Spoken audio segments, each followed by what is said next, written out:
മോളെ മോളെ നീ ഇവിടെ വന്നിരിക്കുവാണോ? എന്താ മോളെ റെഡിയാവാത്തെ? സ്കൂളിൽ പോണ്ടേ? പഠിക്കണ്ടേ? വാ.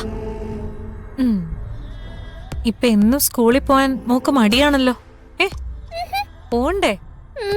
അമ്മേ, ധ്വനിമോളിതാ ഇവിടെ ഇരിപ്പുണ്ടേ. എന്താ എന്റെ ധ്വനി? ഇവളിവിടെ വന്ന് നിക്കായിരുന്നോ? എന്തിനാ മോളെ നീ ഒറ്റയ്ക്ക് ഇവിടെ വന്ന് നിന്നത്? ഇവളിങ്ങനെ തുടങ്ങി എന്ത് ചെയ്യും അമ്മേ? കുഞ്ഞല്ലേ, വഴക്കൊന്നും പറയണ്ട. ഇതിങ്ങനെ വിട്ടാ ശരിയാവത്തില്ല. വാ ഇവിടെ. ചെറിയച്ച, ഇവളെ ഞാൻ വേഗം റെഡിയാക്കാം. എന്നിട്ട് നമുക്ക് ഓഡിറ്ററിന്റെ അടുത്ത് പോവാമേ. ശരി മോളെ, വാ ഇങ്ങോട്ട്. എന്താ ചെയ്യാ? നമുക്കേ വേഗം റെഡിയായി പോവാം. ഇന്ന് തന്നെ ഡൗൺലോഡ് ചെയ്യൂ. കാണൂ നിങ്ങളുടെ ഫേവറേറ്റ് ഷോസ്.